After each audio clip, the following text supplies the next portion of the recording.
आइन या इस मुल्क के संविधान के तरफ से जो हमें इजाज़त दी जाती है अदालत का इस्तेमाल करने की, हम अदालत का इस्तेमाल करके अदालत में जाके अपना पक्ष वहाँ पे रख के इस फैसले के खिलाफ जो है अपनी लड़ाई लड़ेंगे और उम्मीद करेंगे कि हमें अदालत से जो है इंसाफ हासिल होगा।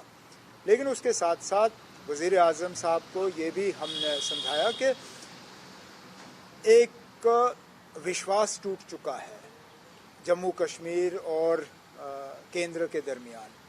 उस विश्वास को दोबारा कायम करना वो मरकज़ की जो हुकूमत है सबसे पहले तो उनकी ज़िम्मेदारी है और उसके लिए जो कदम वज़ीर आज़म साहब उचित समझें, सही समझें, उनको वो कदम उठाने चाहिए। वज़ीर आज़म साहब ने बात बिल्कुल मतलब एक अच्छे माहौल में सुना और हमने उनसे गुजारिश की कि हमारी लड़ाई जारी रहेगी, लेकिन उसके साथ साथ कुछ ऐसे फैसले जो लिए गए जो जम्मू कश्मीर के बिल्कुल हित में नहीं हैं, उनको रिवर्स करना बहुत ज़रूरी है। एक तो जो जम्मू कश्मीर को यूनियन टेरिटरी का दर्जा दिया गया, वो यूनियन टेरिटरी जो है वो वहाँ चाहे वो जम्मू के लोग हों चाहे वो कश्मीर के लोग हों, वो इस यूनियन टेरिटरी को बिल्कुल नहीं पसंद करते। वो चाहते हैं कि फौरी तौर जम्मू कश्मीर को दोबारा रियासत का दर्जा दिया जाए और पूरी तरह से रियासत का दर्जा दिया जाए, कोई हाफ हार्टेड स्टेट नहीं।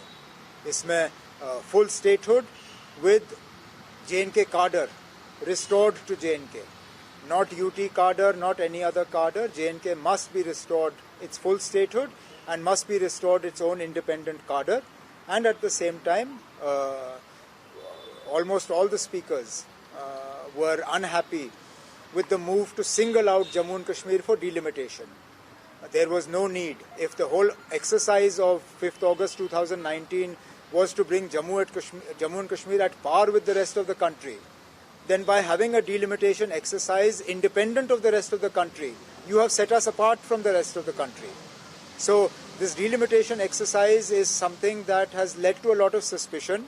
We want it to be re-looked at, and we want that J&K should be, as with other states, the people should be allowed to choose their own government, and that government should be allowed to take decisions that are in the interests of the people of J&K. So this was largely the point of view that we placed in front of the Prime Minister. Umar साहब, कोई आपको assurance मिल पाया statehood restore करने को लेके राजनीतिक? अब इन दोनों चीज़ों पे गृह मंत्री साहब ने भी और वज़ीर आज़म साहब ने दोनों ने कहा कि स्टेटहुड रिस्टोर करना और जल्द से जल्द चुनाव करना, वो चाहते हैं कि दोनों चीज़ों पे बहुत जल्दी जो है कार्रवाई शुरू हो। परिसीमन पे कोई चर्चा हुई है?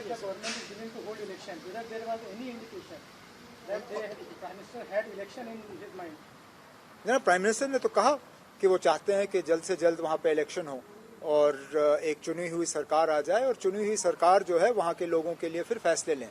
उन्होंने खुद माना कि ब्यूरोक्रेटिक गवर्नमेंट जो है वो लोगों को कभी कबूल नहीं होगा और ब्यूरोक्रेटिक गवर्नमेंट में भी कुछ खामियां और कमजोरियां रहती हैं जिनको दुरुस्त करना जो है एक इलेक्टेड गवर्नमेंट का फिर काम बन जाता है। देखिए ना, अब हमने तो और इसमें एंड में आज़ाद साहब ने बात की, उन्होंने कहा कि स्टेटहुड जो है पहले रिस्टोर होना चाहिए और उसके बाद इलेक्शन होने चाहिए। वज़ीर आज़म साहब ने इस पर कुछ कहा नहीं, लेकिन आगे देखते हैं आगे क्या होता है। अब हमने तो आपसे कहा कि अब हम 5 अगस्त 2019 को नहीं मानते, तो उसमें रियासत का बंटवारा भी है। हम तो चाहते हैं कि जब सुप्रीम कोर्ट में ये बात आ जाए तो उसमें रियासत के जो 2 हिस्से किए गए हैं उस पर भी हम अपना पक्ष जो है सुप्रीम कोर्ट के सामने रखेंगे। उमर साहब, पीएम ने कहा कि दिल्ली की दूरी और दिल की दूरी दोनों खत्म होनी चाहिए। क्या आपको लगता है कि इस तरीके की कोशिश से दिल की और दिल्ली की दूरी कम होती है? अब एक मुलाकात से न दिल की दूर होगी, ना दिल्ली की दूरी होगी कम होगी, लेकिन मुलाकात का अगर सिलसिला बना रहे और अगर जैसे फारूक साहब ने मीटिंग में कहा जो एक मिसट्रस्ट का माहौल बना हुआ है, जो विश्वासघात हुआ है, जो विश्वास की अब कमी रही है, उसको अगर दुरुस्त किया जाएगा तो मुझे लगता है जो वज़ीर आज़म साहब ने कमिट किया है कि दिल की दूरी और दिल्ली की दूरी दोनों वो दूर करना चाहेंगे, तो उसमें शायद कुछ हद तक वो सफलता प्राप्त करेंगे। लेकिन हम में से कोई शायद ये उम्मीद करें कि एक ही मीटिंग में ये सारा कुछ मुमकिन होगा, ये शायद हमारे तरफ से कोई एक गलत फहमी होगी। डिमिलिटेशन पे कोई डिस्कशन हुआ है पीएम के साथ? हमने तो, जैसे मैंने आपसे कहा, हमने तो कहा कि डिलिमिटेशन की कोई ज़रूरत नहीं थी, जबकि बाकी मुल्क में 2026 में डिलिमिटेशन होगा, तो जम्मू कश्मीर को क्यों अलहदा किया गया? और यहाँ तक के अजीब बात यह है कि जब जम्मू कश्मीर के लिए डिलिमिटेशन का ऐलान हुआ तो उसके साथ साथ आसाम के लिए भी हुआ था, लेकिन आसाम के डिलिमिटेशन का सिलसिला रोक दिया गया और उनके फिर चुनाव किए। लेकिन जम्मू कश्मीर का जो डिलिमिटेशन का सिलसिला है उसको अभी भी चालू रखा है। तो हमने अपने तरफ से तो वज़ीर आज़म साहब से कहा है कि इसकी ज़रूरत नहीं है। अगर जम्मू कश्मीर, अगर वाकई 5 अगस्त का फैसला, जो 5 अगस्त को जो पार्लियामेंट में हुआ, उसका मकसद ये था कि जम्मू कश्मीर को पूरी तरह से हिंदुस्तान के साथ मिला दिया जाए, तो फिर ये जो हमें अलहदा करके हमारा डिलिमिटेशन हो रहा है, तो फिर ये तो 5 अगस्त को डिफीट करता है। If the whole purpose was to bring Jammu and Kashmir at par with the Union, then separating us by having a separate delimitation only for Jammu and Kashmir defeats the very purpose of 5th August. So you have to decide, if the idea was to bring us at par, then treat us at par. You can't treat us at par in other respects, but where it suits you, then you treat us as a separate entity. Umar साहब, तो sir आप परिसीमन आयोग की बैठक में जाएंगे? किस चीज की बैठक में? डिलिमिटेशन के लिए जो उसके लिए तो फारूक साहब ने पहले ही श्रीनगर में फैसला सुनाया है कि पार्टी ने कहा है कि डिलिमिटेशन के एक्सरसाइज में ना बैठने का फैसला जो है वो रिव्यू किया गया है, और अगर डिलिमिटेशन कमीशन की तरफ से दोबारा वहाँ पे उसमें हिस्सा लेने के लिए एक दावत आ जाती है तो जरूर उस पर हम गौर करेंगे। उमर साहब, फारूक अब्दुल्ला साहब इससे पहले भी कई बार कह चुके हैं कि पाकिस्तान के साथ बातचीत की प्रक्रिया का रास्ता निकलना चाहिए। क्या ये मुद्दा आज की बैठक में ये बात आई? और देखिए ना,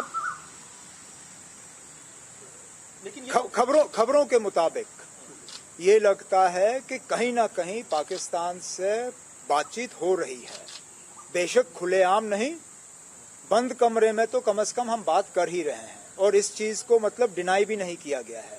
अभी हमारे नेशनल सिक्योरिटी एडवाइजर साहब एससीओ की मीटिंग से वापस आए हैं, जहां पे फिर अखबारों के जरिए, तो कम से कम और कहीं नहीं तो अखबारों के जरिए ये पढ़ने को मिला है कि शायद वहां पे पाकिस्तान के उनके जो काउंटर पार्ट हैं उनसे बात हुई है। तो अगर इस तरह का एक सिलसिला चल रहा है, हम इसको वेलकम करते हैं। अच्छी बात यह होगी कि अगर दोनों मुल्क मिलके बातचीत के लिए एक माहौल बनाएं। मैं कभी ये नहीं कहूंगा कि बातचीत के लिए माहौल बनाने की जिम्मेदारी सिर्फ भारत सरकार की है।